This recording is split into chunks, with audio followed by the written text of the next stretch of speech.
Nothing can stop me. I'm all the way up. All the way up. I'm all the way up. I'm all the way up. Nothing can stop me. I'm all the way up. All the way up. I'm all the way up. I'm all the way up. Nothing can stop me. I'm all the way up. All the way up.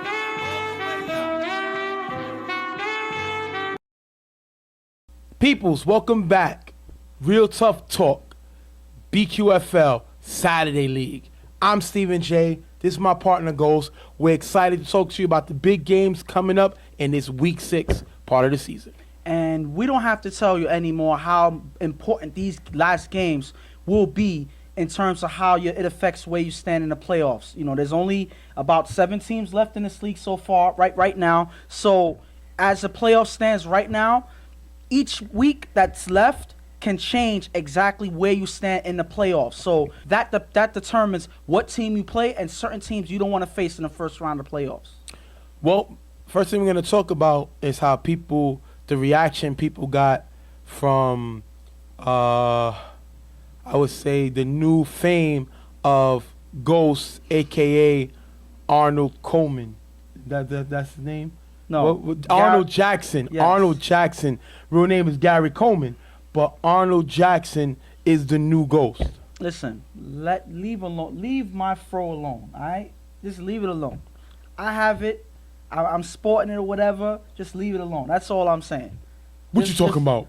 All right. Listen, you have people asking for me to do that every week. I'm not sure if that's gonna happen. I did it one week when I was told to do it. Fine, I did it for you guys, but that's not gonna be something that's gonna happen because we can't even say how long this is gonna be. What you talking about? Okay, well, we'll just see, but it ain't gonna be there. Listen, at the end of the day, he does look like Arnold Jackson. You do look like the guy. It's the hair. That's it. It doesn't matter if it's the hair. It doesn't matter anything else. You do look like him. Y'all about the same height. I think he got you maybe by an inch. So, listen, you got to find your newfound fame. You can leave Real Tough Talk and do every movie. They say, every movie's remade. They remade Ghostbusters, Ninja Turtles. Why not remake different strokes? Okay, I'll give that or whatever. You know, I'll take that. But you say that I look like somebody. But you model yourself after somebody, yet you look nothing like them. You know, okay, do you look like Stephen A. Smith? I don't look nothing like Stephen A. Smith. You could put a picture. Just put a picture of me. Look, camera, get on me. Put Stephen A. here, and put Skip Bayless here. I'm equal to both of these guys. I'm in the middle. You know what I mean? So One is a basically, white guy. If Stephen A. merged with Skip Bayless, you will have Stephen J. Listen, Smith. If I had the software to meld these two faces together, I would do it right now. I doubt that's going to happen. I think you could do it. Put the pictures, and you see the pictures next to me, put them together, and as you look, it's me. That's how it is. No. It's the intelligence, it's the charisma, what else? I got the intelligence, the charisma, the witty. Wittiness? You yeah. really saying you're witty now? Exactly. Please. Keep going. Let's see. What I'm else? just waiting for you to finish. What else do I have? I'm witty. What else? Immaculate sense of humor. Immaculate. Most of the time, people are laughing at you, but okay. What else? Throughout the show, that's what I'm gonna do. That's what this show is dedicated to, me telling you how many characteristics I have in this whole Stephen J. Body. I'm just waiting for you. I'm just waiting for the day that he sees this and he sues you. I'm just waiting for that day because that'll be a hilarious day. They're going to hire me to ESPN. That's why we need y'all to like this, Pipe share dreams, it. people. Pipe dreams. As we get further down the line and as the UFL league starts, you'll see more. You'll see the Real Tough Talk website. Yeah. We're working on that. We'll have the clothing line of Real Tough Talk. Yes. We'll have different types of things that you can purchase. And all the proceeds go to getting us more equipment for football because we don't get rich off of this. So this will be able to do more things and advance our equipment for Real Tough Talk. And all we're doing is trying our best to bring more content, more features, more things that we do to you guys. You know, more edited videos, you know, more better equipment so we can do better highlights and things like that. Everything is for the betterment of the game, you know, to improvement of the game. Make it more known by people who's not really familiar with touch football and not familiar with how hard you guys play at any given Saturday or Sunday or Friday. Every Friday, Saturday, or Sunday, you guys play on the same level as NFL stars, so you got to get the same credit, I would say. All right, and one last thing before we jump into the game, we're going to have a big interview coming up this Saturday. We have Mike. He plays with Blackout. Everybody know Mike, Troy's cousin. Mike's niece bakes brownies. Okay. Oh, my God. These brownies are crack. I mean, I was hooked. Knowing Mike, hopefully Mike didn't put, you know, any type of cannabis in it, but he said he didn't because, you know, his niece made him. So I'm okay. I know you. I know Real Tough Talk. They do random drug testing. I don't want to fail, but Sure. Brownies is terrific. So we're gonna have a interview with her on Saturday. We'll talk to her about the brownies, and she'll be selling brownies that we will purchase. You know, we have other people purchase, and we're trying to sell her out, guys. So bring your dollars. It's going to be $2 a brownie. Make sure you bring it. And we're going to try to sell this girl's bag of brownies out. Let's do that for her, guys. All right, we're going to jump into the game right now. Don't Sleep versus Predators. Now, we talked this season about these teams.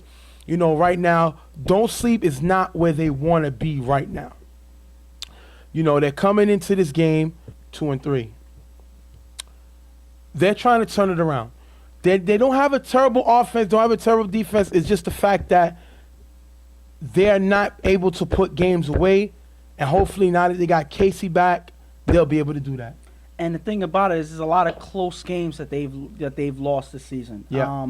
They've played well throughout the games. They make a few mistakes, but like you said, they're not able to hold the lead and come up with the win at the end. For some reason, it's always the team that's behind that always finds some way to beat them in the end. And that's something that they have to figure out. They have to stop these offenses from driving in the last drive of the game. Their defense has to solidify and keep them from making anything happen. That's their job to figure out next game. Well, this is what's crazy about what you say. In their last three losses, they've lost by a combined 18 points in 3 losses. They lost the game to the Browns by 7. They lost the game to YGs by 7. And they lost the game to the Super Friends by 4. So this team is in the games. Nobody's blowing them out. Nobody's embarrassing them. They're right there. They're just not able to put the game away. And even the game against the Browns, that was a game that they pretty much had in the bag. And if it wasn't for a toss-up, walk-off touchdown by Trev, you know, they would have had that game. So you can't necessarily get mad at them for losing that game. That game, Trev just willed that game for his team. He really wanted that game, and that's why he came down with that touchdown pass at the end of the game. And the Predators, it seems like nobody respects this team. They're coming in 4-1. They're winning the games, and a lot of the wins we're gonna let you know. This Sour Factory dropped out. So anybody that played Sour Factory automatically is gonna get a win. So right now, Predators are coming and they're 4-1. Nobody really respects this Predators team, and I don't understand. They got their first loss to UTF in week 4, which was a week ago, but they didn't have their starting quarterback. So you got to respect this team. It seems like nobody does. Everybody feels they can beat this team because they don't have a real strong defense. Because one thing that they don't do is their defense does not hold any team. That's the problem. So no matter how much Milo and the offense scores, it doesn't matter because the other team can can drive down the field just as easy. So that's one thing that keeps them from being that team that anybody respects, because they know that even if they're able to score points, we know we gonna get 6 points right back. So that's hard for anybody to respect and say, hey, this is a team that's on the top, in the league. When everybody feels they can beat this team, they feel that they can beat them with a defense the way they play. Any team feels like they can beat them in the end. Well, we're going to jump into the game. Predators do not have Milo here. Milo will get here in the second half, but he will not play today. He has a inflamed elbow. He threw Friday Night Lights, which he said he shouldn't have thrown. And now his elbow, instead of going for it because the team is doing so well, he can afford to take more rest. That's why this team really wants that number 1 seed, because the number 1 seed team gets a bye. So let's see what happens. We're going to jump right into the game. After getting the first down, Pax, who's getting the start, throws to Juan for a short game. Third down, Pax throws short to the receiver. The pass is going to be low and incomplete. Last down, Pax tosses up in the end zone. The pass is going to be high, incomplete, turnover, giving it back to Don't Sleep. Don't Sleep playing well, but is it that, or is it just because Pax is just getting used to this offensive side of this game? I think it's the latter. I think it is Pax trying to get into his stride in the first drive, not connecting with his receivers. It's fair to say that he wasn't going to be successful in his first drive. He has to get himself balanced out or whatever and get himself in rhythm with his team. He hasn't done that yet. Don't Sleep gets the ball. Second down, Casey's going to get blitzed by Ram, who's blocked by Dre and throws it short to jail for a decent gain. After getting the first down, Casey on second down, he throws to a cutting Joel through the middle for a decent gain. Third down, Casey gets blitzed by Ram. Joel misses the block. Casey rolls left, throws a Dre in the middle, high and incomplete. And if you look here, Don't Sleep is not prepared for the blitz. And how can you not be prepared? It's third down. Ram just blitzed you previously. You got to think that this team will be more prepared, and they wasn't. And they got caught off on the blitz. Last down, Casey on 5 rush throws to Mach in the back of the end zone, but is only picked off by Pax, giving the ball back to Predators. And these are mistakes you don't usually see Casey make, but I think he was trying to force something. It was fourth down, just trying to make something happen, and it gets picked off. And it was even though it was fourth down, it was a long play away from the end zone. So he had to try to make something happen at that point. That big third down is what made the difference in that drive. I think if they would have got a little bit more yardage, maybe something else would have happened. But that blitz is what hurt them this drive. They have to pick it up in the next one. First down, Pax is going to throw short to Juan. It's going to be broken up by Jose, incomplete. Third down, Pax throws 3 to Playmaker, who has a step on Chris, but the pass is underthrown, incomplete. Predators going to have to punt. And now Predators show they have nothing. They need Milo back quick. They cannot move the ball. They cannot do anything. Milo is having a pretty good season. We see him throw some questionable passes, but he's this whole team's guy. He's the whole team's pulse. And without him, they're nothing. And now they don't even got Rel here, who was their best offensive player. This team is in trouble. They have to punt. I would have to agree with you on that. They're not looking good on Don't offense. agree with me. You're better off not agreeing with me, because when you agree with me, I feel like killing myself. Oh, come on. Listen, there's nothing to not agree about. Their offense is not getting anything done at this point. Pax is not their quarterback. I don't know if he's a quarterback on the regular. I haven't seen it right now. They're struggling to make anything happen driving down the field. And Don't Sleep is playing solid defense. I'm not going to say they're playing top of the line defense or anything like that. I'm not going to give them that much credit, but they're doing their job and they're making the offense turn over the ball. Second down, Casey gets blitzed by Ram and throws a quick pass to Jose. Is going to be dropped. If you see here, Casey is off guard on the blitz. And this is Casey's fault. You're the quarterback. You see that, first of all, Ram is their blitzer. Ram is the guy that's going to come in. He's the guy they're going to bring pressure.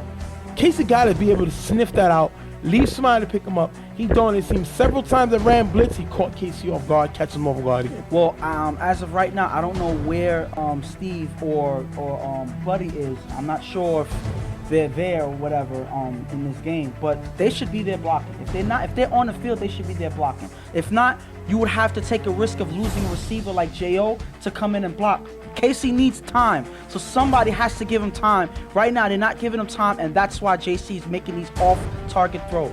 Third down, Casey throws a Mach in the middle for a decent game. Last down near the 50-yard line, Casey on 5 rush, throws to jail, cutting across the field. Off target, incomplete, giving the ball back to Predators. And if you look here, Joel was open in the middle.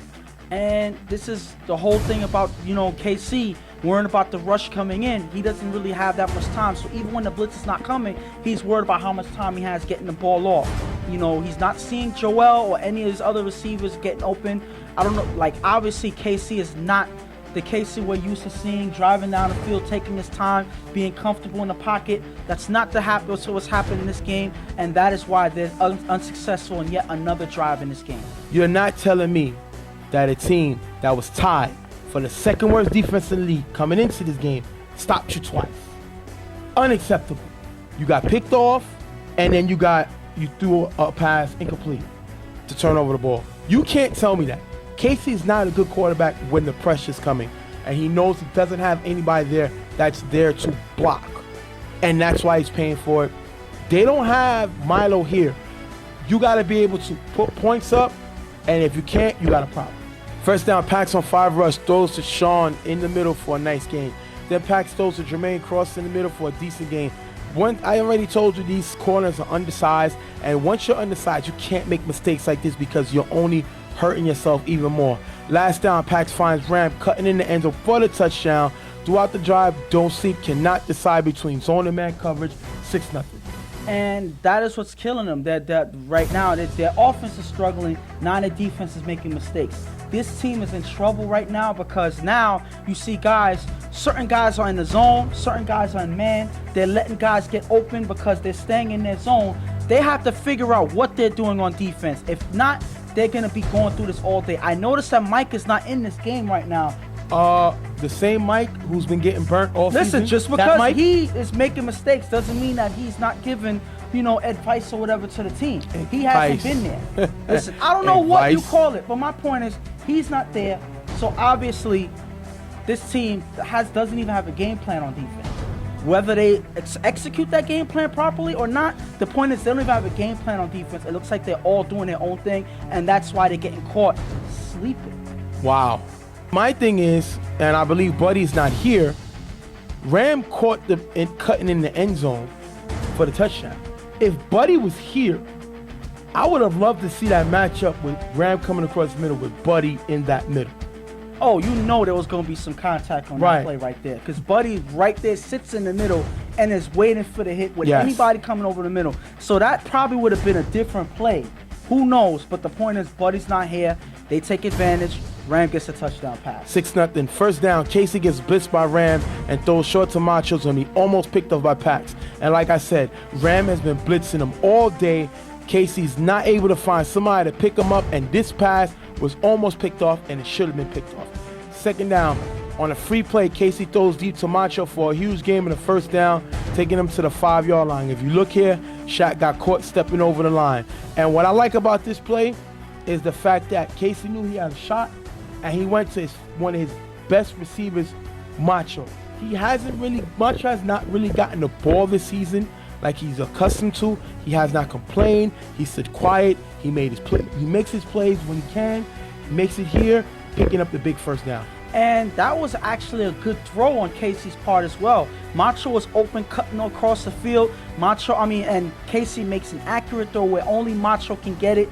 That was a great pass on a free play. Sometimes you take chances on free plays, but this is looks like an accurate pass by Casey. Great play by Don't Sleep. Casey then, very next play, finds Joel cutting in the back of the end zone for the touchdown.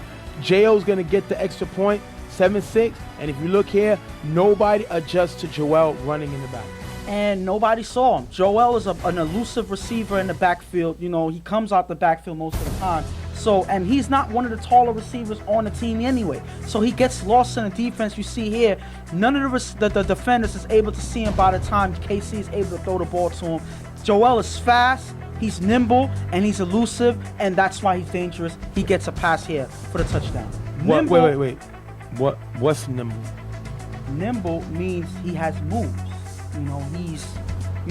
Ghost breaking out the big dictionary word, nimble. That's not a big dictionary He has not word. used that word in the show all season long. But when you destroy somebody that much, you're forced to use words that your co-host does not know. Okay? So that's what he does now. He's going to words that I don't know. How to you try don't to win. know what nimble He is? says nimble. Hold on. All I know is Jack be nimble, Jack be quick. But that's how you should know what it is. But I did not know what Jack be nimble meant when they said the story. Just listen to what So it says. Joel- Jack be nimble, Jack be quick. Those are two attributes of Joel right there. You should understand what it means just by the context of the word it's used. Is that a big word? Just answer that. Come on. So now Ghost is trying to insult my intelligence. Spell nimble. Say it quick. Okay, he didn't know it. All right. But bottom line, when I wanted seriously getting back to it, he hit Macho on a deep pass to move the ball. He hit Joel for the touchdown. These are his two money makers. He has to find these guys. He's comfortable with them. He's successful when he gets him the ball. So you put him, which is Macho. You put Joel, and you sprinkle a little bit of J.O., and you got a good cut. It's unfair to say a little bit of J.O. because J.O. has been their guy this season. But those are the guys that need to go to. I don't know what happened to Bernard. He disappeared. He was having a good season. Literally. He literally disappeared. I don't know what happened, but 7-6, don't sleep. On first down, Pax throws to Juan short. The pass is high, tipped by Juan, picked off by Jose, giving the ball back to don't sleep. And these are the plays that the defense needs to be making. Jose is an undersized corner, but what I like about him is this guy is physical, and he can trace the ball, and he does it here right now and gets his team back the ball. And right now, I see a momentum shift in terms of the teams right now. The Predators had a slight momentum in the beginning of the game when they were making don't sleep turnover. Now it's in don't sleep's favor. They make a big defensive play right after scoring a touchdown. Now the rhythm is in their hands. They have the opportunity to take over this game right here and now. Last play to have, Casey pitches it to his guy. They throw it up in the field. It's going to be intercepted by Earl, taking us into halftime, 7-6. You cannot be mad about the play of the Predators. They don't got the starting quarterback. They don't even have their backup quarterback, which is Ram. They went another way. They went with Pax. I think Pax shows ability to do some things. Not a lot of things, but do some things. And you got to get used to this rush, this league. He has not thrown all season. You got to give this guy some time. And the thing about Pax that I'm guessing that Ram decided to have him in the game, and Coach Jeff, they both decided to have Pax quarterback. Pax is better at moving in the gap, in the pocket. So I think that was the decision that they made. You know, Ram can also block.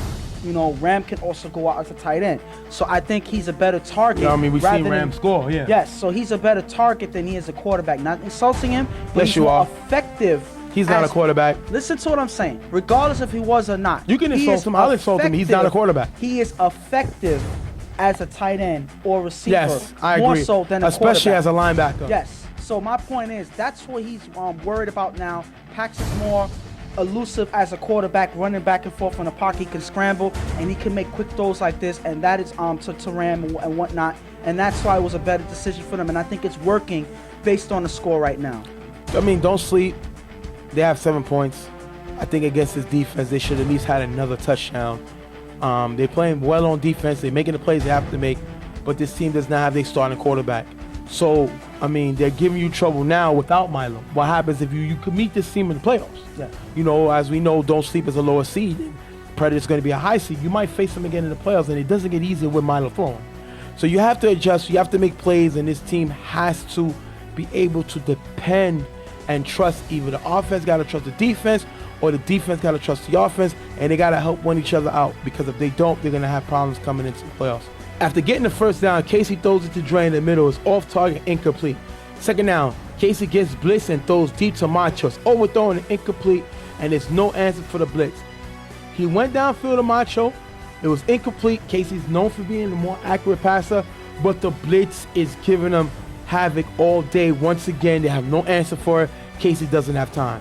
Last down, Casey on 5 rush throws to J.O. in the middle. He's going to be knocked away by Ram, turnover on downs, and this is the issue that we've been talking about. And pretty much it's blitz, blitz, blitz, and that's what the Predators has been doing all game, and it's been effective in almost every drive. It caused Casey on each time they blitz to make a bad pass, an incomplete pass, or no yardage on that play.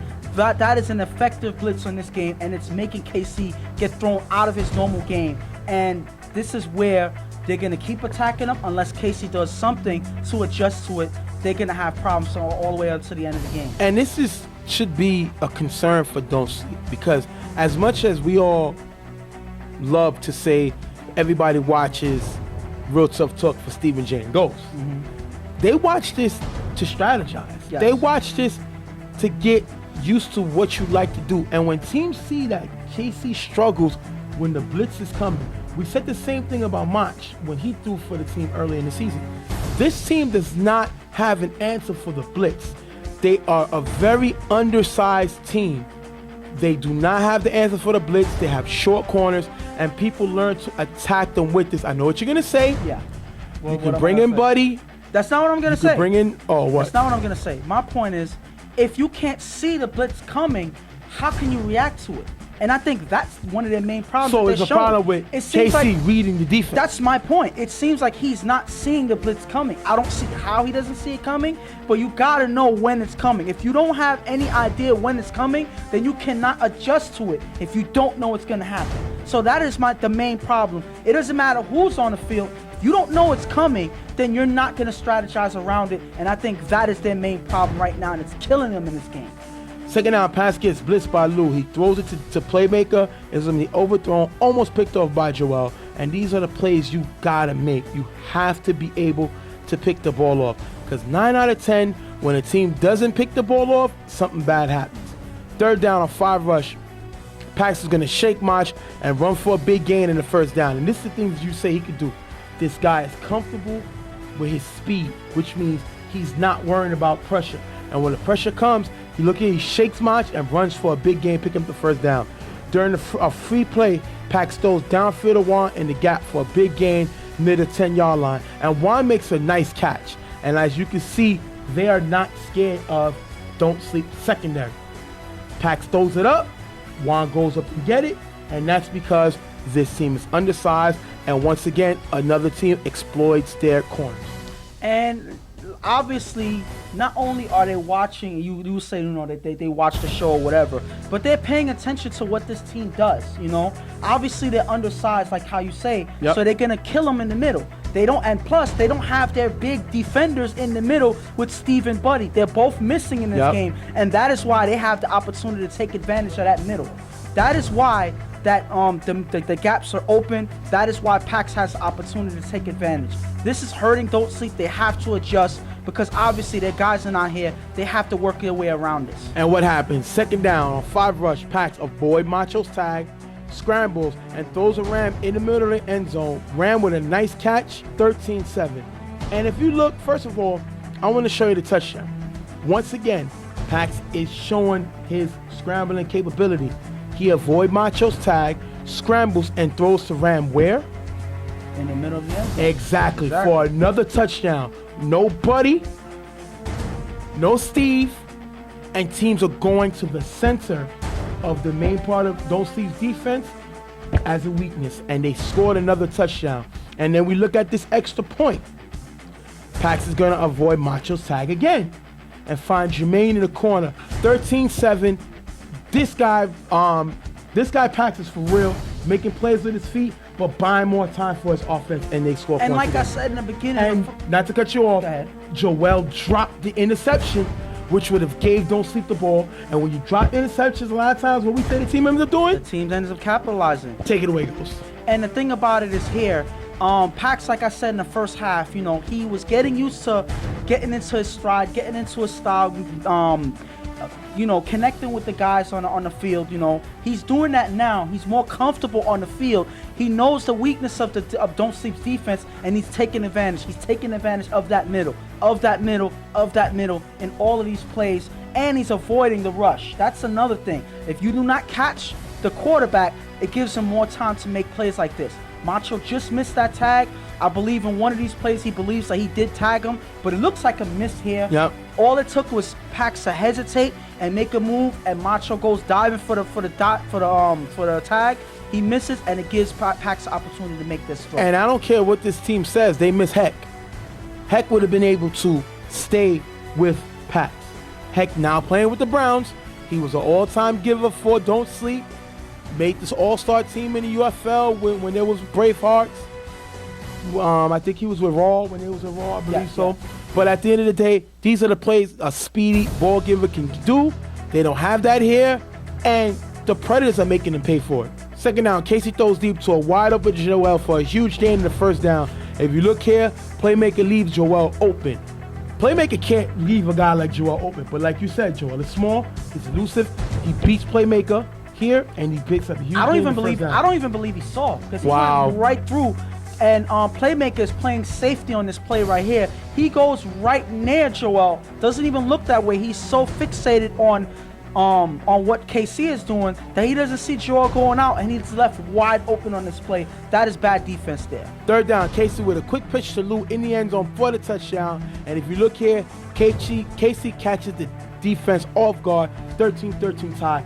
This is the Casey we like. This is the intelligent Casey we like. He makes a great play here. And the Predators defense is complaining that, the offense was still moving right before Casey calls the hiker on the ball.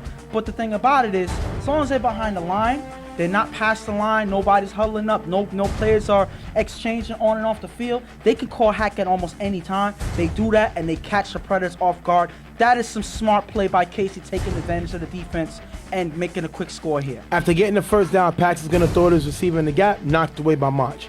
Third down, Pax throws to playmaker for a decent gain. Last down, Pax gets blitzed by Dre, throws it deep to playmaker, incomplete, turnover on downs, giving the ball back to Don't See. Great defensive stop. They stopped the Predators when they needed to, and it's still a 13-13 tie. And stops like this may determine where the game goes in the end. This was a big stop by Don't Sleep. Now they have the ability to take away this game for the win. This is their chance here to take the momentum back from the Predators and seal the win for themselves. Dre had a great blitz. One thing I may say that their corners are undersized, but their corners are fast. And Dre came in with great pressure, forcing an erratic throw by Pax, and it's going to be incomplete. Second down, Casey throws a march on the sideline for a nice gain in the first down. First down, Casey hands it to Joel, who runs in the middle for a nice gain. Third down, Casey throws short to Joel. Joel's going to shake Shaq, run for a touchdown. 19-13, 20 seconds left on the clock. That is a great play by Joel. I like to call him Mr. Shady McCoy of Buffalo. He makes a great play here, makes Shaq miss, and runs in it for a touchdown. Joel is one of my favorite players in touch football.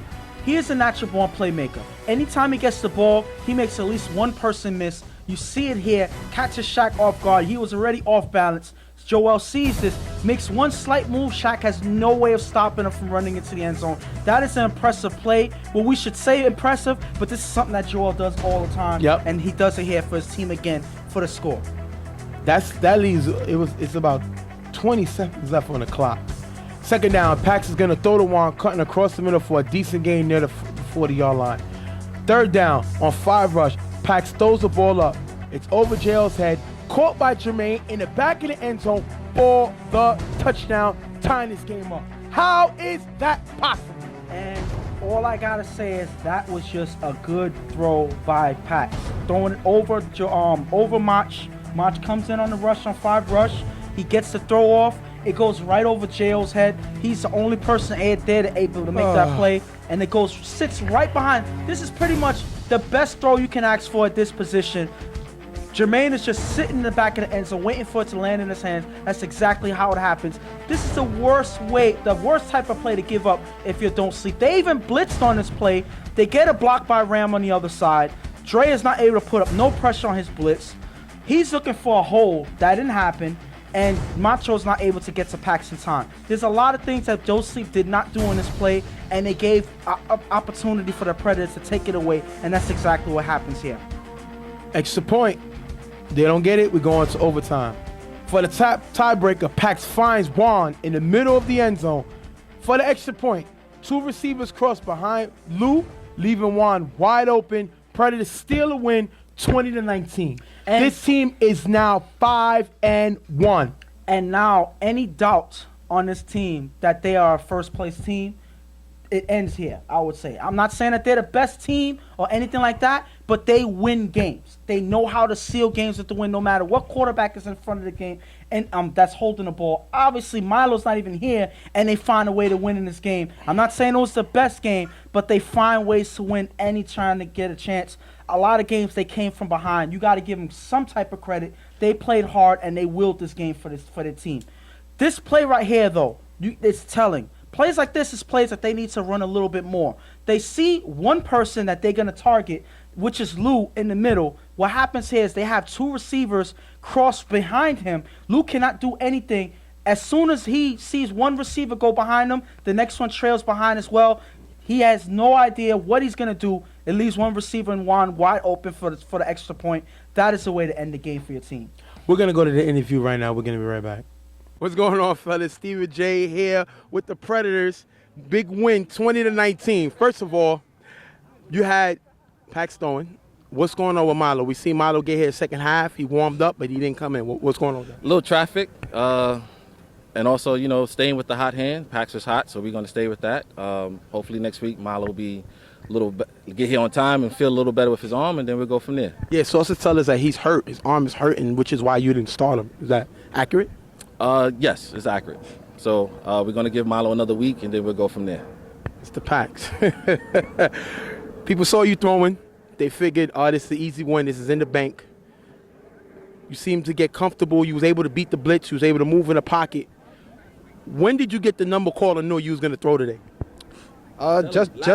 Just before game time, I got the call saying that, you're going to throw. Malo's in traffic. Malo arm he has a little tendonitis in his elbow. And they said, get the ball. It's on you. People talk more about Milo being the team. Without him, they said that this team's not really anybody taking this team serious. Do you take that personal? Not really. I just come out here, do what I got to do, say what the coach want me to do, and just come out here and perform.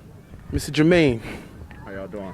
Came up with a great touchdown pass. You said the first, you giving that back to your quarterback because you missed an assignment. Tell us more about that. Yeah, it was a overall, the guy came out, he ran a button hook on the left-hand side of the field, and I came more to the middle, and I thought the 3 players that was on the left side of the field were basically coming to the middle, so I committed, and it was a bonehead play, and I thought I cost my team the overall game. A lot of teams would have wrapped that up. It's over. Game's over. A few seconds on the clock. What gave y'all the idea that y'all still have an opportunity to win that game?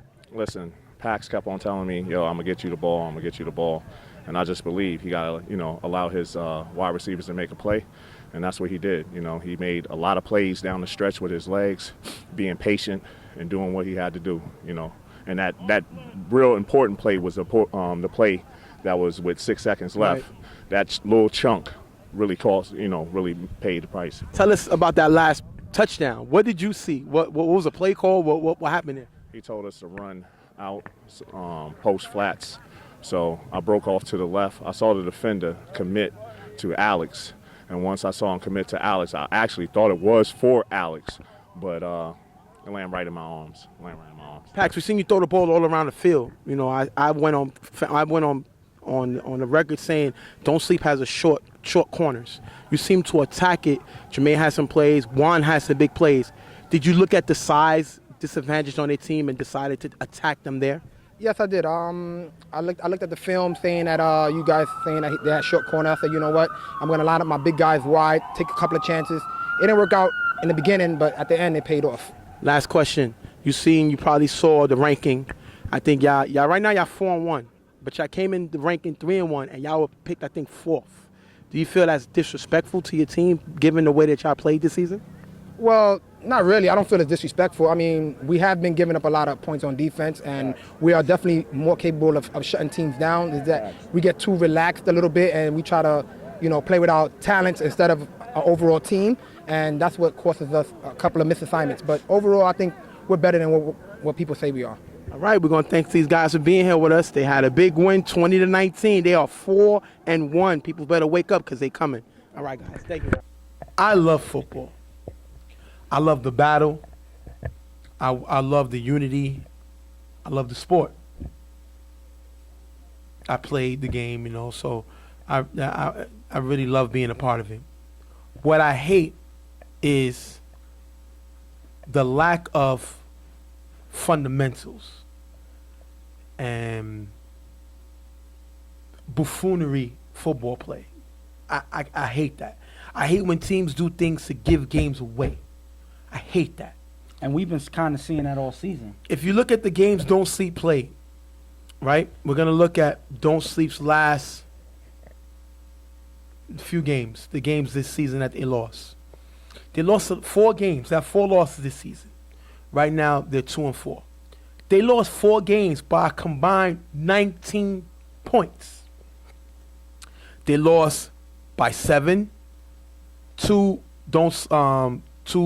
Browns.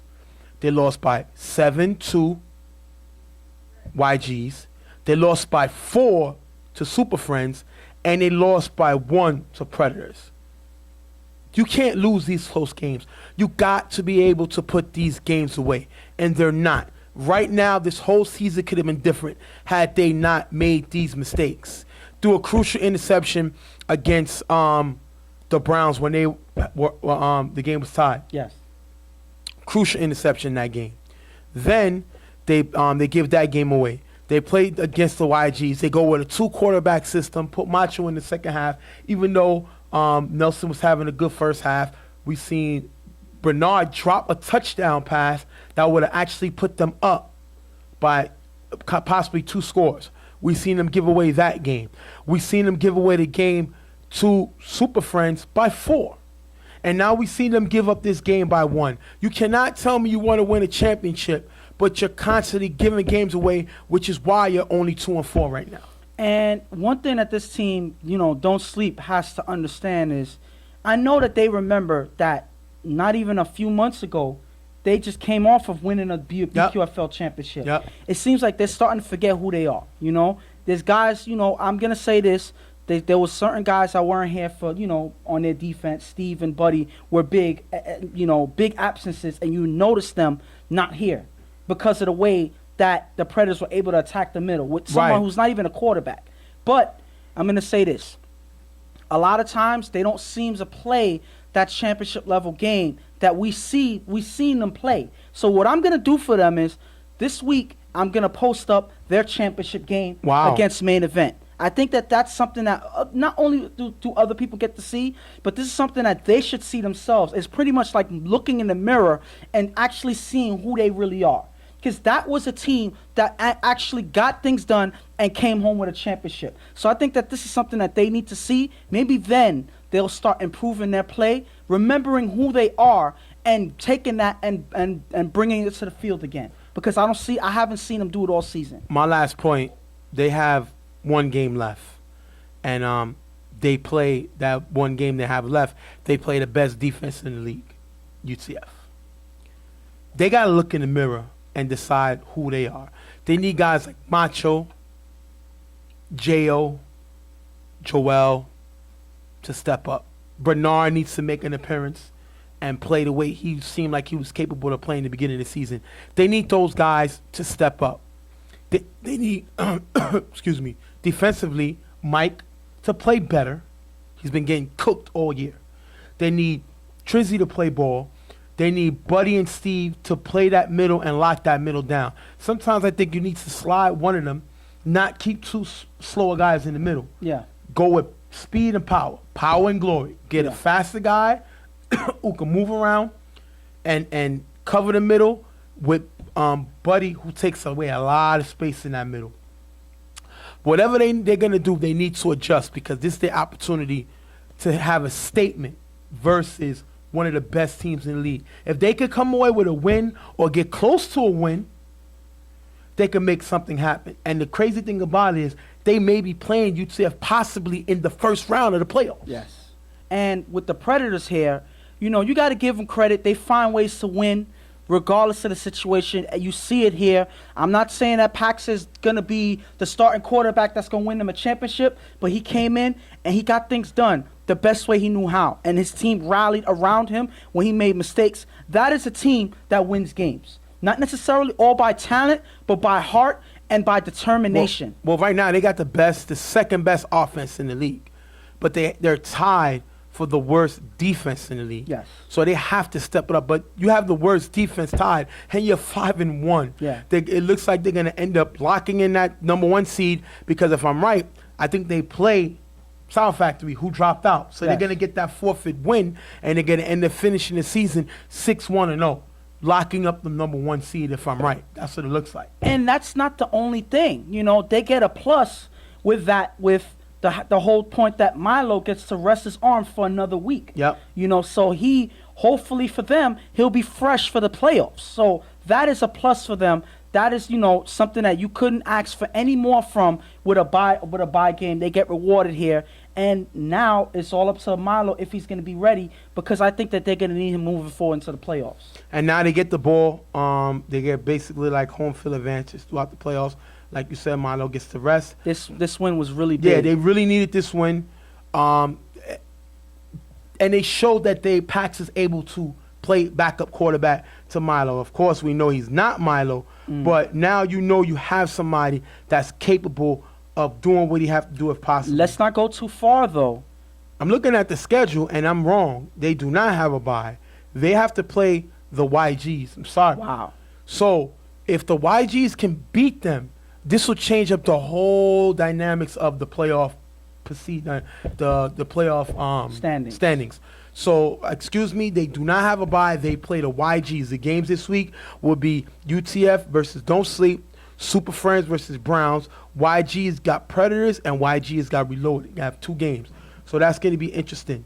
We're going to wrap this part of the show up. We're going to see y'all on the next part of Real Tough Talk. I'm going to be right back.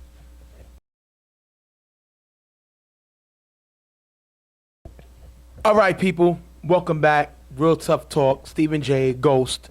Next game we want to talk about is Super Friends versus Reloaded. Super Friends are coming in off of a tie to UTF, 14-14 tie. While Reloaded is coming in to a loss to Don't Sleep, 22-6. They were shorthanded, so you're not going to kill them, but a loss is a loss. And that loss was their 3rd loss. So there was a 2-3, and Super Friends are coming in 3-1-1. These 2 last games for both of these teams are going to be the most important games of the season, because this finalizes the standings. They can move up or down depending on these 2 games. If they win or lose, it'll directly affect the way the playoff standings is set up for both of these teams. So I think both of these teams are going to look at this game as an important game, and they're going to come out swinging.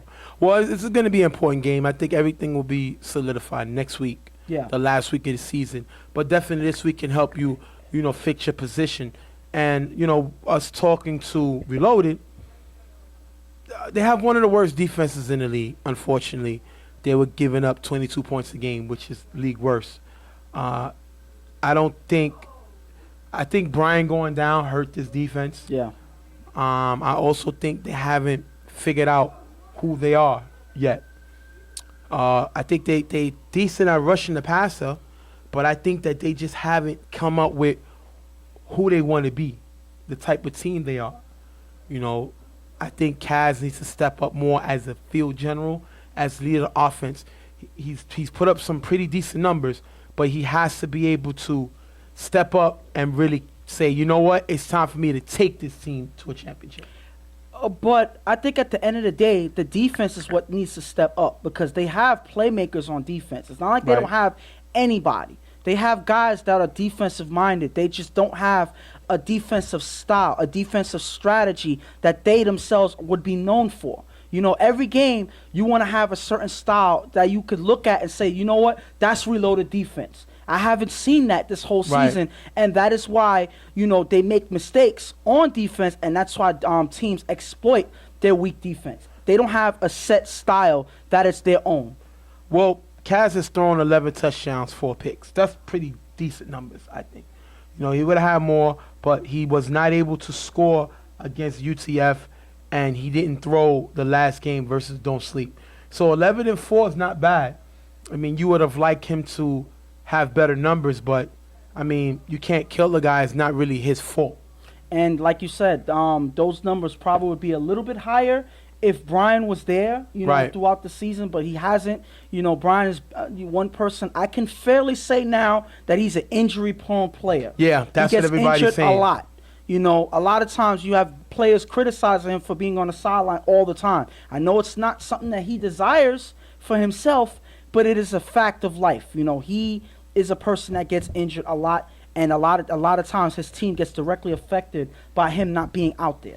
And on the other side, Super Friends. Super Friends is labeled as one of the teams that they've picked to win the championship. they are a high-powered offense. You know, I believe right now they're number 2 in offense behind the Browns. So this team can put up points.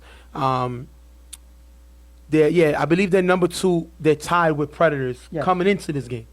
So this team can put up points, and they've been doing it without their best receiver, Prince Mo. He's been hurt. Yeah. And they've been still being able to put up points. I mean, the funny thing is, he was here for one game, and that game was pretty much a good game for Prince scored, Mo. yep. Pretty much doing what he usually does when he's on the field. He hasn't been here, but you had Kenny, you had Golo, you had B-Roy, you have Speedy, all of these guys picking up the slack for Dion. The only thing that hurts Dion is Dion. He is his own worst enemy when it comes to playing out there. I think that with his talent and his skill on the field, I think that he can pick apart almost any defense when he puts his mind to it. I think that he overthinks things and he makes his own mistakes that kind of hurts the team. But if he's able to fix that, I think that they can beat any team in front of them. Well, they scored 20.5 points a game, second best.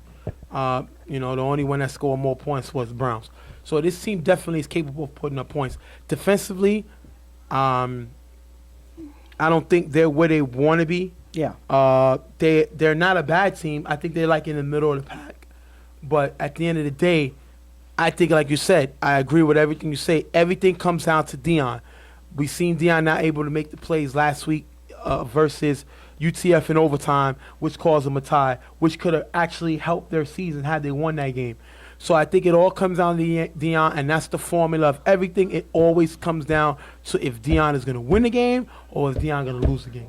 We're going to jump right into the game. Super Friends versus Reloaded. Second down. Dion throws deep to a wide open Kenny on the sideline. Big game, first down. If you look here, Rel is left guarding 2 guys. Miscommunication in this secondary. Like I said, they miss Brian. Rel is guarding 2 guys, and they end up getting a big play off to Kenny. Next down, we're going to see Dion find Dwight in the front of the end zone for the touchdown. Rel's going to get the interception, but right now Super Friends is up 6-zip. And that deep play is what started this whole drive. If you look at this play, you have certain guys not guarding anybody, and on the shift of the defense, because one guy's on one side of the field not guarding anybody, you know that there's going to be somebody open. And Rel is left guarding 2 receivers in the back. There's not much he can do. He has to pick one or the other. He picks one and leaves Kenny wide open. That's unfortunate for him, but I'm not going to kill him. Sometimes they follow the quarterback a little too much and get lost in that defense, and that is why receivers get open. They got to fix that. Second down, Kaz is going to throw to Mr. Kool-Aid for a decent game, picking up the first down.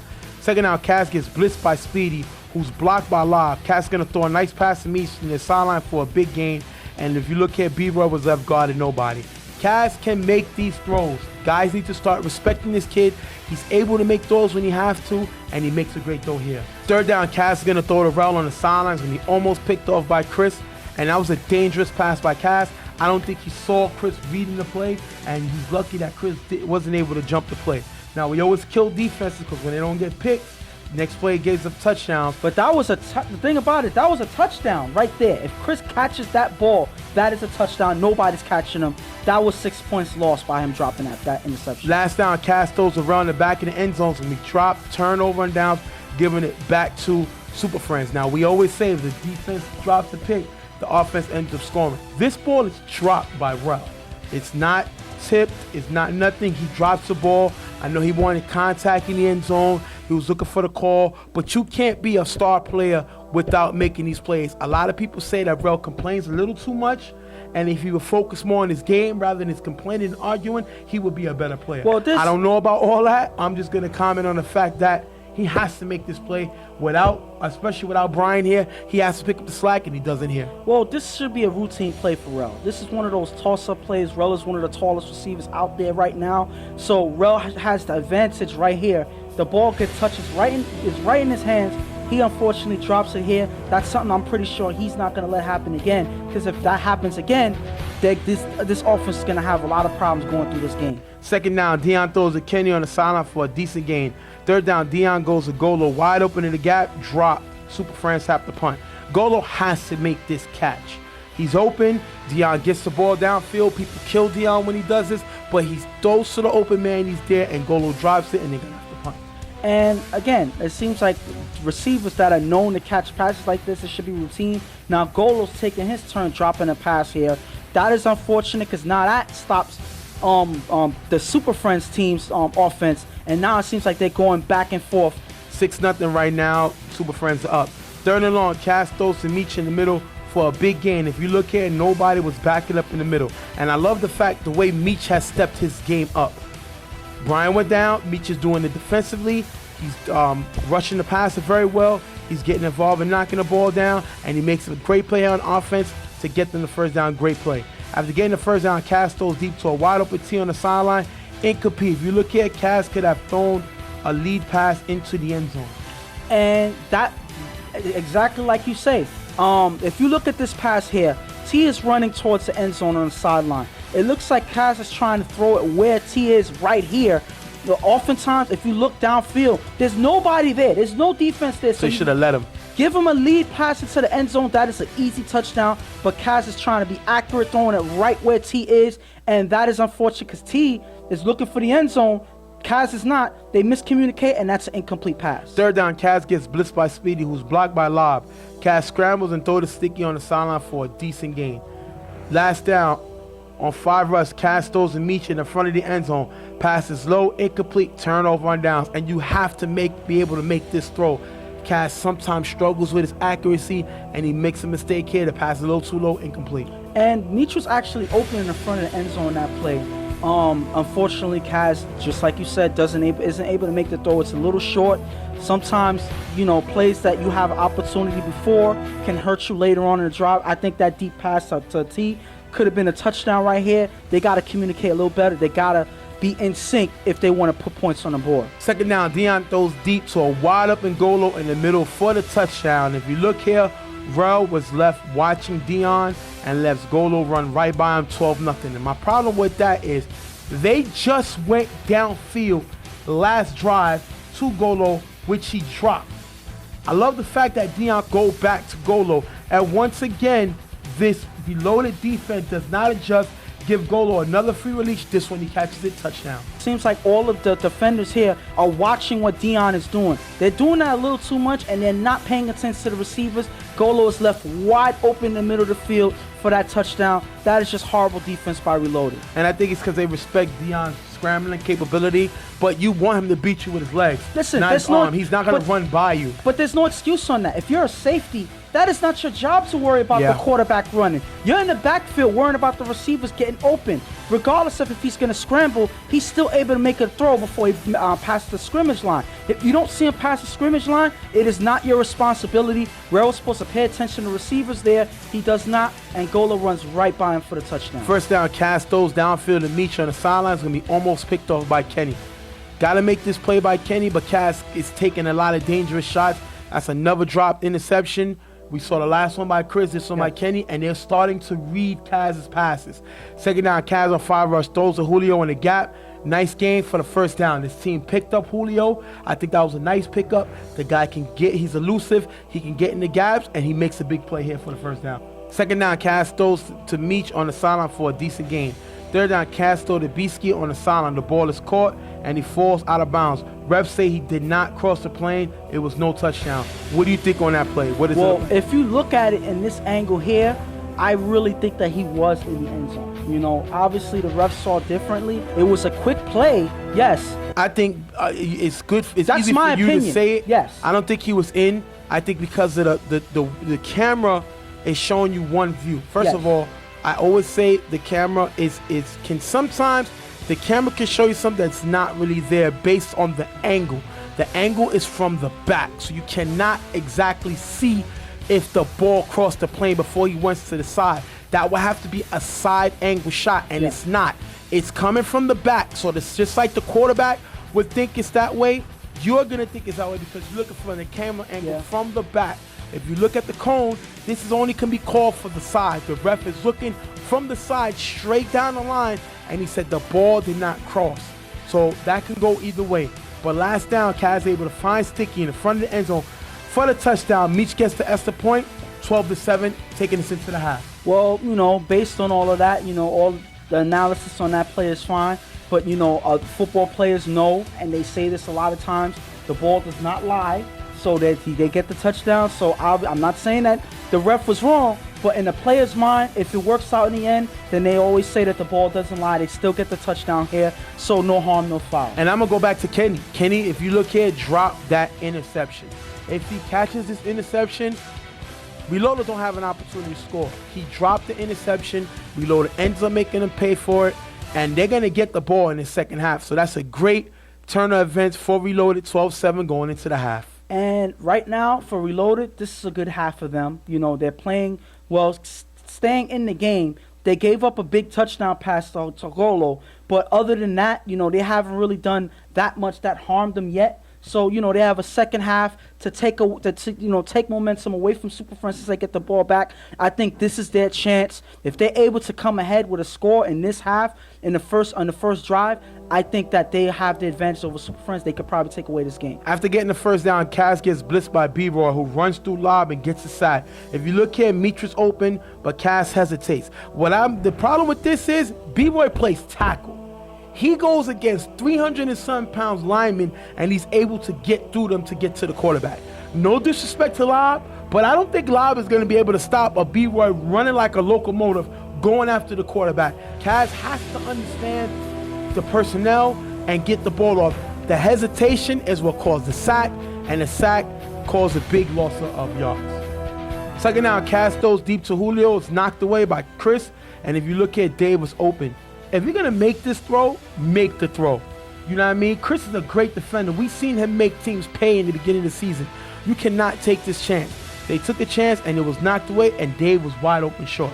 Third down, Kaz on 5 rush, throws to Julio cutting across. It's going to be knocked away by Dwight. Kaz says Julio was held. The question is, was he held? As of right here, I don't see anything, you know, from the inside.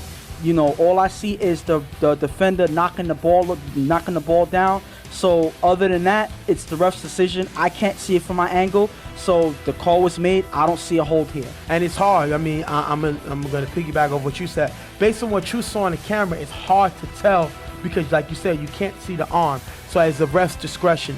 Was he held? It's hard to tell. But my problem with that is Beastie was open on top. If you look here, Beastie's open. Yes. Why throw a ball to a guy who defended when you have a man wide open? And Kaz is not reading the field, and he's not making the right decisions of who to get the ball to.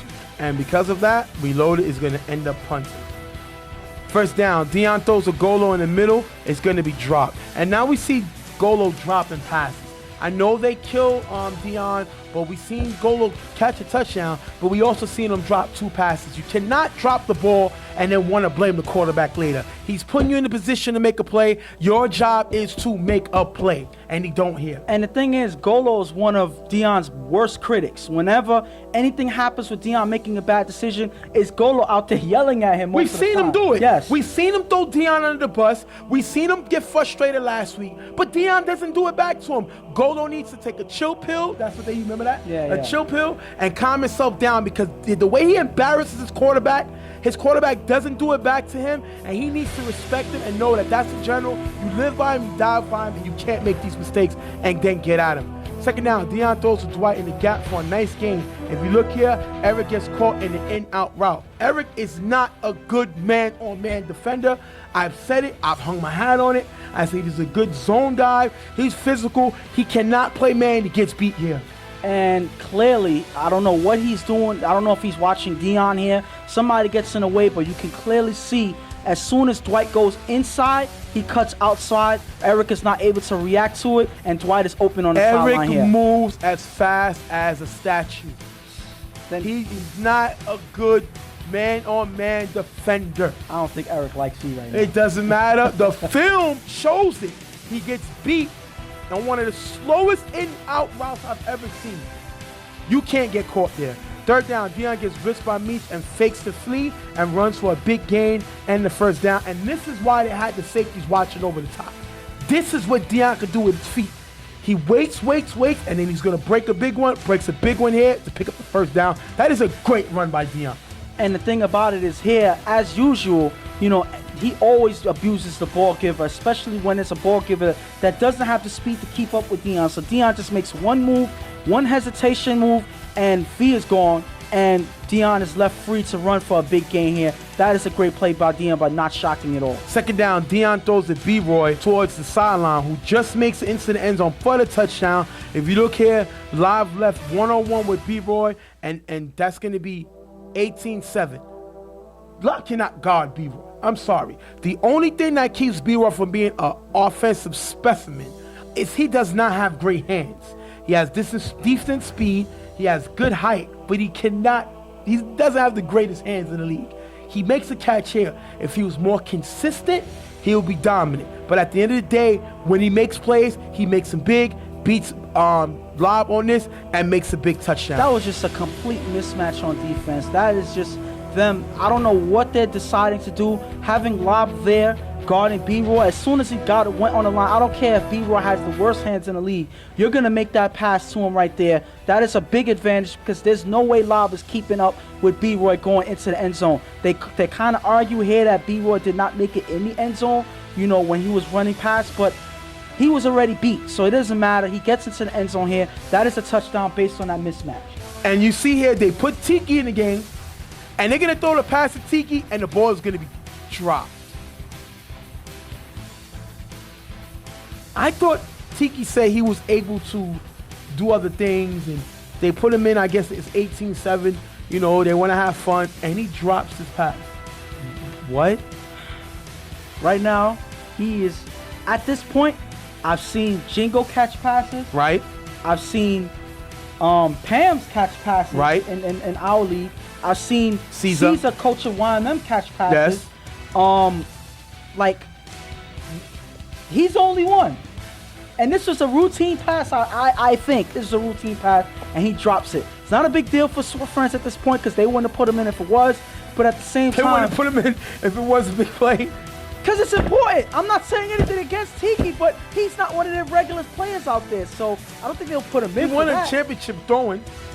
They just won a championship in the C2. He was throwing. He was throwing. I mean, but that doesn't mean to catch. Yes, throwing has nothing to do with catching. So that's the thing. You're getting the ball off to people. That doesn't mean that you're able to catch it in the same way. So that's just a clear drop, and I know his guys ain't going to let him forget this. 18-7, Super Friends with the league. Cass gets blitzed by B-Roy, who's blocked by Lob. Cass throws to Dave on the sideline, decent gain, picking up the first down. That's a better blocking job by Lob. He was more prepared for B-Roy to come, and he's able to give Cass time. Second down, Cass throws to Rel on the sideline for a nice gain. If you look here, Kenny doesn't see Rel behind him. You'll be seeing Kenny make a few mistakes here and there, makes a mistake here. Third down, on a free play, Cass rolls left and throws to Rel in the middle, who extends the ball for the touchdown. Great play by Rel, trying to bring his team back. Great play by him. Well, right now, I'm just going to say this real quick. I'm pretty sure they felt a little disrespected when they put Tiki on the field to get an extra point. Because pretty much, they were playing games. They pretty much, to them, they were winning this game. It didn't matter if Reloaded was still having a chance to come back in this game. They show that the game is not over. They put points on the board, and it's unfortunate because this free play, it didn't matter because they had somebody, Super Friends had somebody blitz inside the 5, which is something that they should know better than. Right. Gives Kaz the opportunity to do whatever. It ends up working out for them. They get the touchdown here. An extra point right here. We don't usually show it, but they're going to throw it to my man Kool-Aid. It's his birthday, and let's get a... All right, man. That's his trademark. Anytime he scores, we're going to give you a... And we're going to wish that brother a happy birthday. 18-14 yes. brings them back into the game. They're down by a touchdown. First down, Dion gets blitzed by Ronnie, throws deep to a wide open Chris in the end zone, but Kenny gets flagged for a block in the back. The touchdown is taken away. Do you see the block in the back? Clearly. This is definitely a block in the back. As Ronnie gets past Kenny, Kenny is still trying to make a block. Unfortunately, he pushes him in the back as Ronnie is going for the sack. And that is a clear flag right there, plain as day. That's unfortunate because Dion threw a touchdown pass here. It gets taken all the way back. Dion on 5 rush rolls right and throws a Golo in the middle for a nice gain, picking up the first down. Ronnie steps up and Dion leaves Golo wide open. You do not do this if you are Ronnie. You don't need to step up. I know they're worried about Dion's feet, and this is what Dion's feet can do to you. They force him to step up, and he gets beat. Great play by Golo. Dion finding him a throw. They're still, in my opinion, watching Dion. Yep. They're respecting him a little too much. Yes, he can run. Yes, he can take off. But me personally, I would want Dion to run 100 yards. Yeah. Let him run. Let him do whatever. As long as he's not passing, getting to the scrimmage line and making passes, let him run all he wants. They're respecting him a little too much, and that is why he's getting these passes off. They have to make sure that Dion does not play like this. They're letting him do whatever he wants out there. Third down, Dion gets blitzed by Lob, and B-Roy picks up the blitz. Dion throws to Kenny in the middle. It's going to be high, incomplete. Super Friends have to punt. Remember, it's 18-14, and they're doing what they got to do. Reload has opportunity to win this game. After 3 short passes, last down near the 50, Kaz gets blitzed by B-Roy. Throws it to B-Ski in the gap. Incomplete. Super Friends come away with the win, 18-14. And this was an opportunity for them to get the first down. They couldn't get a first down. Listen to what I'm saying. They were a yard away. A yard.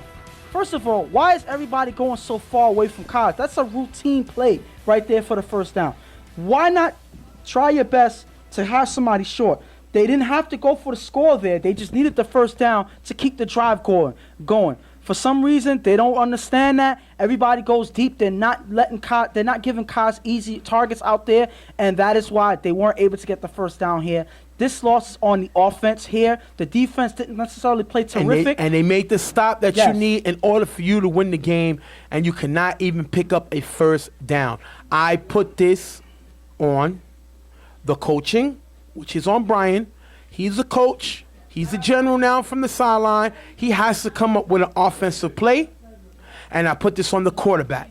You got to put your receivers in position to win the game. Your defense made a stop. They gave an opportunity for a walk-off win, and you could not pick up a first down. I'm disappointed in this offense. And this is unfortunate because you can ask this defense, but so much. Are they going to be a lights-out defense? No. But they're going to get you some stops every now and then. They get a big stop to give the opportunity the chance to walk off with this win. They can't even support the defense, or at least they don't. Like this, pretty much, that stop ends up in vain because they can't even get the first down. That hurts with the way they lost in this game. That is unfortunate, but that's another one for Reloaded. And right now, Reload is going to fall to 2-4. They're tied with Don't Sleep. And as we know, Don't Sleep beat them, so Don't Sleep got the tiebreaker. So right now, they're in last place. This is a game that they could have won. Yes. They had opportunity to win. They didn't. Right now, you know what I mean? They gave up 18 points. That's still a lot of points. And their defense falls to 22.2 a game. And still tied for worst. Yes, the sad part is the majority of the games that they play, they lose within 7 points. A lot of the games are close. I'll give you their score rundown. I'm gonna give you all the games that they had. They lost to Predators 34-28. They beat Tile Factory. We're not gonna talk about that game, but they won 27-7. Tile Factory dropped out the league. They lost to UTF 6-0. Then they beat the Browns 27-26. Then they lose to Don't Sleep 22-6. And now they lose to Reloaded. They lose to Super Friends 18-14. Not counting the Don't Sleep game because they were short, but all of their games was lost by 6 points or less. Mm-hmm. So this team, regardless if they have the worst defense in the league, they are always within striking distance of coming up with a win. They always come up short. And that is their problem. Same thing with Don't Sleep. Yes, they don't close out games. And that is why both of these teams have similar records because they come off with, they come in, they're within striking distance, they do not close out. And that is why, again, they have similar records because they end up doing the same mistakes, and that is why they're there. And that's going to push Super Friends up to 4-1-1. Yes. Tied with UTF. Well, no, not tied with UTF. I'm sorry. They're a game behind the Predators. Predators are 5-1-0.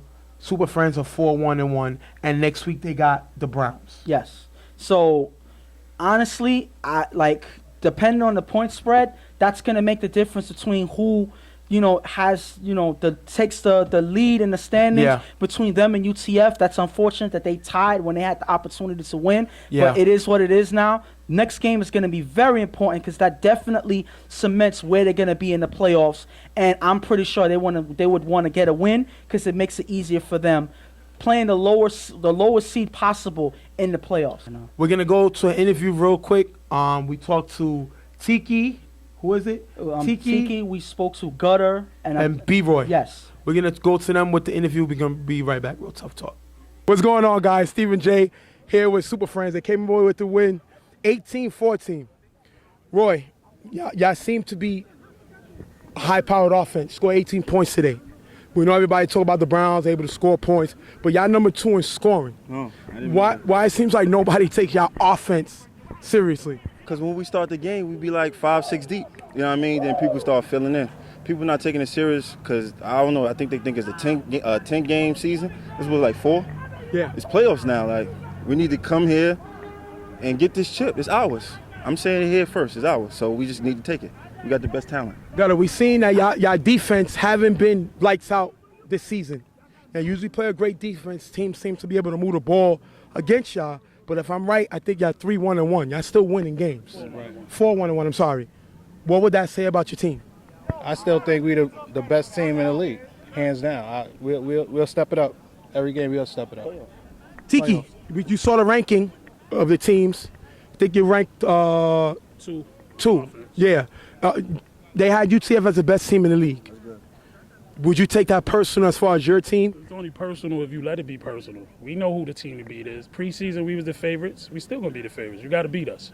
That's it. You beat us, then you can have that ranking. Ranking mean nothing. At the end of the day, who holding up that trophy? This defense usually gives up more points. Y'all score 18 points, but they're the worst defense in the league. Do y'all think y'all should have scored a lot more points, being that they're not really known for making stops? Did we have more points than the other team today? Yes, you did. That's all that counts. That's it. I'm not worrying about the personal stats. Answer the question yet? Yeah. We should have. We played terrible, but we won. So that means they worse. Last question, and anybody can take this. You know, Predators just got here. Everybody talk about the Predators. UTF got the best defense. Everybody talk about them. It seems like y'all not a favorite in this league. Which you said, you got to be already saying it's your chip. But it seems like nobody seems to think that y'all the favorite, even though y'all got the number 2 offense in the league. What would that say? How do y'all take that when you hear that? Ooh, I'm gonna let him take this one. Take that one. Nah, you got to be right. I like it. To pass it. Can I hear it again? I just want to hear the question again. People talk about Predators and UTF as the top teams in this league. Right. Then they mention Super Friends and even put YGs ahead of y'all. That's good. Being that y'all got the number 2 offense in the league, do you take things personal? What do you think about that when people don't put y'all as a top team to take this league? That's good. I mean, when you lose to a team like the Predators, even though everybody was, I wasn't here, and we lost. We tied with UTF. That's their name. Yep. They was like the whole borough of the Bronx was there, or something like that. So we was like 7 Iron Man, and they tied with us. Right. That speaks volumes. Predators, like we own them. When we full strength, we own them. We own this league. Not to be cocky, but like we own this league. Y'all can't hold us, man. Nobody can hold B-Roy, man. Y'all know me. Let's go, man. Y'all keep talking about those other teams. Playoffs come. That's when it matters. You know what I mean? Playoffs matters, not this regular season. Season 2. Every team has flaws. We know what ours is. Y'all gonna tell us y'all flaws? Nah, everybody know what they think our flaws is. They think it's Dion. We know what our flaws are. We'll be all right. RTT on 3. Real Tough Talk. We're going to thank these guys for being here with us. They had a big win, 18-14 over Reloaded. All right, see you on the site. They sound confident. I mean, it seems like to me, they feel when it's playoff time, they're going to sit to the head of the table, and they're coming to take the championship here. Well, Well, I believe they've been here before. They've read, they've seen this story before, and they already been at the ending. They've already come up with championship wins in this very situation. So I'm pretty sure they're not afraid. I'm pretty sure they're not stressing about the record and the standings right now. They're ready to beat whatever team is in front of them. So I'm pretty sure they're going to come out swinging next week.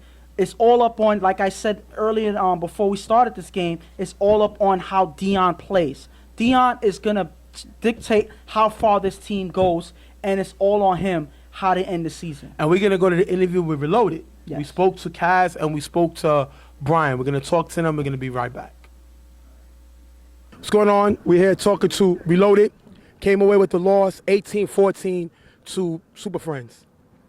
You only put up 14 points. You know what I mean? You've been moving the ball. Last week you didn't throw. Y'all was short. This week y'all had a close loss. Do you feel that Reloaded is in trouble right now? Not at all. We haven't played. We was just talking about this in the huddle. We haven't played our best football. If teams is barely beating us, I'm sure when y'all get together, y'all can do the combined loss total. It's not by that much. Minus last week where we had 5 players. Besides that, we probably lost by less than a touchdown a game. You know what I'm saying? So when we fine tune the little, my fault. Don't worry about it. When we fine tune the little stuff, nobody out here seen what we got. That's it. We got all the confidence in ourselves. I just told you, once we unleash and unveil that what we really can do out here, y'all gonna be scared. Y'all gonna have to worry about us. So 2 weeks is when it really count. This is all regular season. 2 weeks is almost. Your team need you on the field? I wouldn't say they need me, but I think it'll be a big help. A big help. I'm a good player out here. Not just catching the ball. I take eyes off, a lot of other players. So while I'm running the route, the defender might happen to guard me and my man is wide open. Just things like that, simple things like that. Are you going to be able to, when you come back, you've been coaching this team. Yeah. It's not easy to be a player coach. We've seen some guys do it. You see a team like Underrated do it. But then you see a team like YMM do it, where sometimes Rico gets caught up and it hurts his game. What type of style do you think you're going to be able to do as far as a player coach? Maintain more like on the player side and just talk to my guys more as a player, and just the coaching, it all fall in. I think when I'm out there playing, I lead anyway, so like everything will fall in. Nobody counts you as a top team. Everybody talks about UTF, Predators, Super Friends. Nobody mentioned Reloaded as a team to win the chip here. What do you think about that? I love it. Cause we gonna play one of them top teams, the first round, and they ain't gonna be happy. I guarantee you, they ain't gonna be happy. That's all I gotta say. I can't wait. We're gonna thank Reloaded for being here with us. It came in with a close loss, 18-14. They lost 2 in a row, so they don't think they're in trouble. I think they might be in a little trouble, but they're confident and ready for the playoffs. See you on the site. You can't tell me that this team is not in panic mode. I mean, they seem brave. They seem ready for whatever. They got to be in panic mode. Listen, I would say this. I'd be disappointed if the team is going to admit that they're in panic mode. What team admits outright? I mean, not everybody's you. We're in trouble. We got to win. Not everybody is going to be you. A lot of these guys are stubborn. They're going to say that there's nothing wrong. They're going to keep up faith. They dug their own hole. Yeah. So it wasn't that they were dominated. They lost a lot of games on their own. They won a lot of games also. At the end of the day, they put themselves in this position. So I'm going to be a man and say, you know what? We're here because of us. And the only ones that could dig us out of this hole is us. That is the bottom line. And that's what I think they need to do. And listen, the team obviously is always within striking distance of every game. So it's on them how far they're going to play. I think the defense is going to have to step up a whole lot if they're going to get anywhere in the playoffs. Even in the next game, their defense has to step up. It's not like they don't have the opportunity to. They just got to figure out what type of defense they play. But they have the talent. Yes. They have Brell. They have Meach. They have Kaz. They have Brian. Hopefully he can get back. They even have Shaq. Let me tell you what they need to realize. If they commit to winning, they'll be excellent. But they don't, which is why they play mediocre. They got the talent. They got the next upcoming quarterback. I don't give credit to everybody. I've seen Kaz get better. I've seen them make the best move they can make by moving away from Bruce and going with Kaz. Right now, Kaz is better than Bruce. But it's time for him to prove it on the field. We're not going to keep doing this, he has a talent. He has to make the plays necessary to make, and he can do it. And that's my challenge to him. Wow, so you're coming straight at him Yes. saying that he has to come on and play. You know what's funny, though? I think that he's going to come up to that challenge. But just because he's ready for that challenge doesn't mean that he's going to perform well within that challenge. Hopefully so. I have faith that he can, but it's all on them. I still put this more on the defense than on Kaz. They gave him a chance to score. You got to score. We're going to take our next break on Real Tough Talk. We're going to be right back.